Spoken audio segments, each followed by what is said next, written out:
수행자는 새로운 선한 원인을 만드는 자입니다.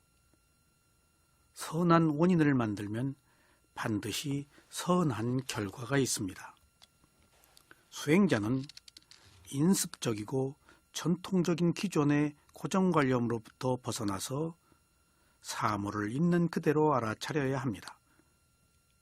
지금까지는 어떤 것도 있는 그대로 볼 수가 없었습니다. 그러나 이제는 축적된 성향을 가지고 보지 않기 때문에 어떤 현상이 나타나도 걸리지 않습니다. 그러므로 수행자는 사주가 통하지 않고 관상이 통하지 않고 풍수가 통하지 않습니다. 설령 좋지 않은 조건에 처했다고 하더라도 모든 것이 단지 알아차릴 대상일 뿐이라서 수행자를 속박할 수가 없습니다. 그래서 수행자는 항상 스스로 해방된 자이며 스스로 행복을 만듭니다. 그 어떤 고정관념도 수행자를 괴롭히지 못합니다. 이것이 수행자의 알아차림입니다. 수행자 여러분, 계속해서 마음에 대해서 말씀드리겠습니다. 마음은 자발과 유발에 의해서 일어나기 때문에 구조적으로 진리가 왜곡될 수밖에 없습니다. 수행자는 이러한 불가피한 현실도 받아들여야 합니다. 세상에는 선심과 불선심, 선과보와 불선과보가 있기 때문에 항상 바른 길로만 가는 것은 아닙니다. 그래서 더욱 수행을 해야 하는 것입니다. 부처님께서는 이러한 왜곡과 오해가 있을 것에 대해서도 당연히 아셨습니다. 그러나 이러한 왜곡과 오해가 있어도 어쩔 수 없고 피할 수 없는 것이라서 부처님께서는 대중들을 위해 설하신 말씀이 바로 아비담마입니다. 아비담마는 부처님의 말씀인 경장, 율장, 논장이란 3장 중에서 논장에 해당합니다. 그러나 이것은 너무 어렵기 때문에 대중들에게 설하지 않고 천인과 사리불에게 설했던 것입니다. 아비담마는 마음에 대한 분석을 철저하게 해서 더 많은 사람들이 무아의 실상을 알아 궁극의 진리에 이르도록 하셨습니다. 물론 받아들이지 않아 어쩔 수 없는 사람은 어쩔 수가 없습니다.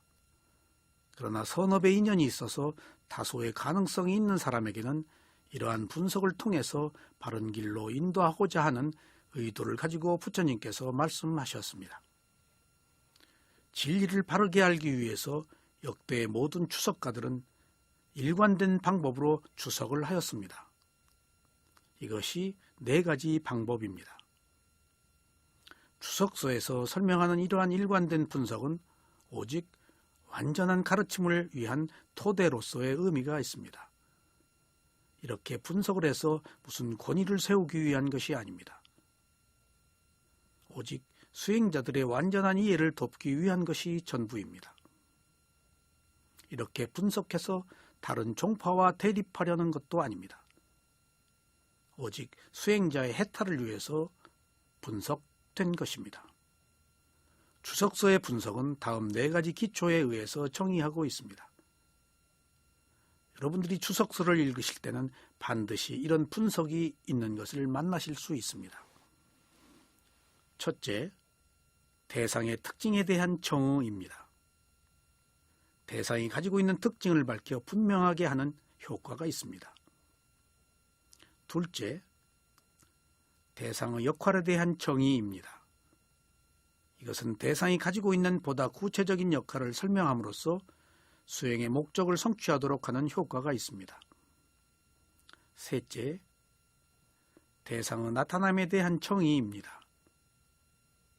이것은 대상의 나타남은 결과로서 경험에 의해 나타난 것을 밝혀 수행에 효과를 줍니다. 넷째, 대상에 가까운 원인에 대한 정의입니다. 이것은 대상과 가장 가까운 것을 밝힘으로써 무엇에 의지해서 일어났는가를 아는 것입니다. 이것은 원인과 결과를 아는 지혜를 얻도록 밝힘으로써 수행의 효과를 얻도록 한 것입니다. 이렇게 4가지 정의인 특징과 역할과 나타남과 가까운 원인을 알면 모든 의문이 풀리고 자연스럽게 부처님의 바른 진리를 받아들여 깨달음의 길로 나아갈 수 있습니다. 이상의 네 가지를 바탕으로 정신과 물질을 알아차리면 바른 견해를 가질 수가 있습니다. 우리가 진리에 대해서 믿을 것은 아무리 세월이 흘러도 변하지 않는 부처님의 가르침과 제자들의 추석서입니다. 만약 여러분들이 어떤 수행을 할 때 먼저 어떤 스승이 만든 수행 방법인지를 알아야 합니다. 그리고 수행 방법에 대한 분명한 기록은 있는지 살펴봐야 합니다. 이것이 바로 경전입니다. 그리고 다음에 추석서가 있는지 살펴봐야 합니다. 추석서가 없이는 결코 스승의 말씀을 이해하기 어렵고 이해한다고 해도 자신의 견해로 받아들이기 때문에 바른 안내자로서의 추석서가 필요합니다. 그리고 지도하는 스승은 누구에게서 수행을 배웠는지도 알아야 합니다. 그러면 바른 길로 가는 수행을 만날 수가 있습니다. 때로는 어떤 스승에게 수행을 배울 때 스승 자신이 만든 수행을 배울 수도 있을 것입니다. 그러나 다른 목적이 있다면 몰라도 깨달음의 길로 가기 위해서는 위파사나 수행 방법 하나밖에 없다는 사실을 아셔야 합니다. 우리가 경험하지 않은 정신세계를 갈 때는 완전한 가르침에 의지해야 합니다. 그렇지 않으면 장애가 생겼을 때 어떻게 대처할 수가 없으며 그래서 궁극의 깨달음을 얻을 수가 없습니다. 지도하는 사람 자신도 모르는 수행을 배울 때의 결과는 매우 위험합니다. 수행자 여러분, 마음에 대한 여러 가지의 추석서를 보면 마음에 대하여 세 가지 용어로 사용합니다. 이미 말씀드린 것처럼 마음을 빨리어로 찢다, 마노, 위냐나 이 세 가지로 사용하고 있습니다. 찢다는 한문으로 심을 뜻하는 마음이고, 마노는 한문으로 의의를 뜻하는 생각이고, 위냐나는 한문으로 식을 뜻하는 아는 마음입니다. 그래서 심, 의, 식 이상 세 가지의 마음은 모두 동일한 뜻을 가지고 있습니다. 특히 심을 뜻하는 마음과 식을 뜻하는 아는 마음은 동의어로서 서로 구분 없이 사용합니다. 그리고 의는 마음과 아는 마음과 동의어로 쓰이면서도 감각기관에 근거하여 일어나는 마음이라서 약간의 다른 의미를 포함합니다. 이때 의는 감각기관인 안, 이, 비, 설신, 의라고 할 때의 마음입니다. 이것도 똑같은 마음의 범주 속에 듭니다. 다시 요약하자면 추석서에서 말하는 마음은 이상의 세 가지로 쓰이는데 이것들이 모두 동일한 용어라는 사실입니다. 그러므로 마음을 분류할 때 이상의 세 가지가 아닌 다른 용어는 사용하지 않습니다. 그렇지 않은 다른 용어는 후대에 만들어진 용어라는 사실을 주목할 필요가 있습니다. 여기서 무슨 식이라고 할 때 마음에 대한 평가를 말씀드리려고 하는 것이 아닙니다. 마음은 하나라는 것입니다. 이것을 이해하지 못하면 마음에 대한 함정에 빠집니다. 무슨 식이라고 했을 때 수행자들이 다른 어떤 마음이 또 있는 줄 아는 경향이 있습니다. 그래서 있는 마음을 있는 그대로 알아차리지 않고 자꾸 다른 어떤 특별한 마음을 찾습니다. 그러나 마음은 그런 어떤 특별한 마음이 없습니다. 이것을 모두 밝힌 것이 논장의 마음에 대한 분석입니다. 수행자 여러분, 마음은 보이지 않고 워낙 빠르게 일어났다가 사라지기 때문에 부처님의 해안이 아니고서는 알기가 어렵습니다. 그래서 마음에 관한 한 부처님의 가르침을 따르는 것이 잘못된 길로 가지 않는 상책일 것입니다. 다음에는 마음의 종류에 대해서 말씀드리겠습니다. 마음의 종류에 대해서 말씀드리기에 앞서 마음은 하나이지만 선하지 못할 때는 탐욕, 성냄, 어리석음이 있는 마음으로 분류합니다. 그리고 선할 때의 마음은 탐욕, 성냄, 어리석음이 없는 마음으로 분류한다는 것을 먼저 전제해야 됩니다. 마음의 종류가 아무리 많아도 이런 기본적인 마음에서 다른 마음들이 포함된 것들입니다. 그러므로 마음의 종류가 아무리 많아도 복잡할 것 없습니다. 선심은 관용, 자애, 지혜이고 불선심은 탐욕, 성냄, 어리석음이라고 크게 생각하시면 모든 마음이 이 범주 안에 듭니다. 마음을 세간의 마음과 출세간의 마음으로 나누었을 때 세간의 마음은 욕계, 색계, 무색계입니다. 이들 세 개의 마음을 모두 합치면 81가지입니다. 그리고 출세간의 마음 8가지 내지는 분류에 따라서 40가지로 나누면 마음이 89가지 내지는 121가지의 마음이 됩니다. 그러면 세간의 마음인 욕계, 색계, 무색계라는 세 가지로 분류한 마음을 하나씩 살펴보시겠습니다. 욕계의 마음은 생명이 존재하는 세계에서 11개의 세상에 사는 생명들의 마음이 있습니다. 욕계는 지옥, 축생, 아귀, 아수라, 인간, 사천왕천, 33천, 야마천, 도솔천, 화락천, 타화자재천으로 분류합니다. 이것들이 모두 욕계입니다. 이들 세 개에 사는 생명들은 6가지 감각기관과 6가지 감각 대상이 부딪혀서 아는 마음이 일어날 때 감각적 욕망을 일으켜 이것을 즐깁니다. 그래서 감각적 욕망의 영역이라는 뜻으로 욕계라고 합니다. 욕계의 마음은 사학도를 뜻하는 지옥, 축생, 아귀, 아수라의 마음이 있습니다. 그리고 인간의 마음이 있습니다. 그리고 6개의 천상계의 마음이 있습니다. 그런데 인간이 욕계의 중앙에 있어서 사학도의 마음과 천상의 마음을 모두 가질 수 있는 유일한 존재입니다.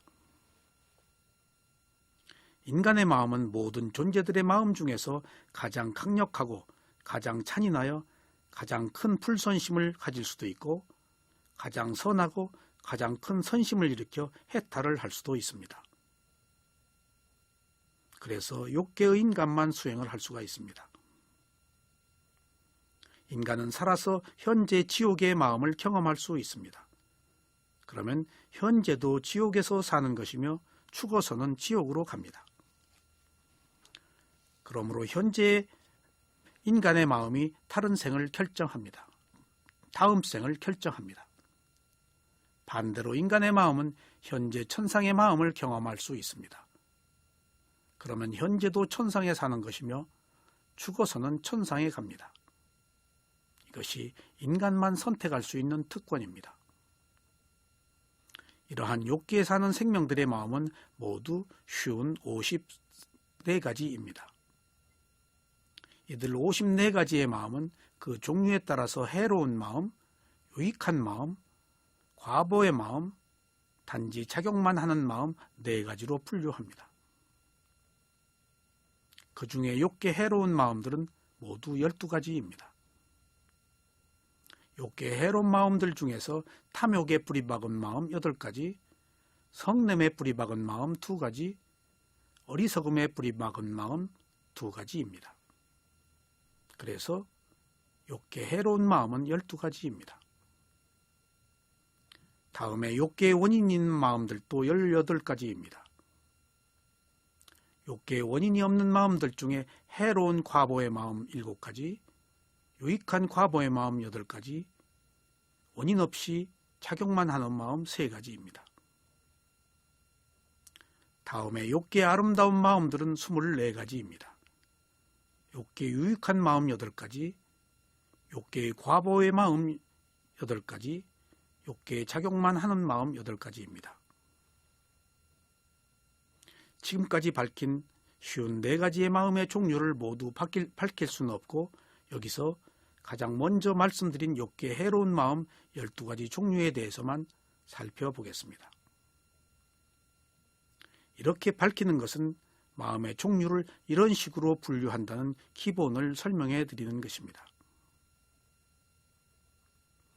욕계 해로운 마음은 탐욕이란 뿌리가 있고 어떤 느낌을 가졌느냐와 사견이 함께하거나 함께하지 않느냐와 자극이 있느냐 없느냐로 분류합니다.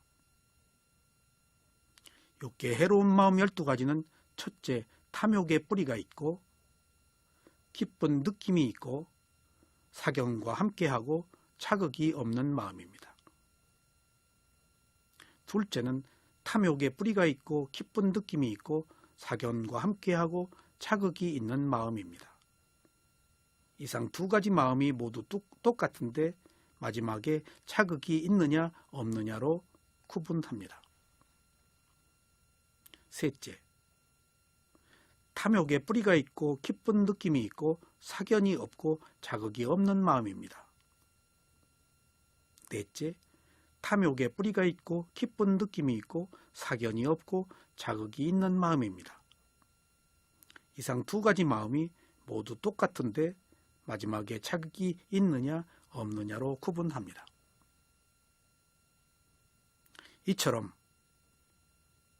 욕계 해로운 마음은 하나만 있는 것이 아니고 여러 가지의 마음이 조합되어 있습니다.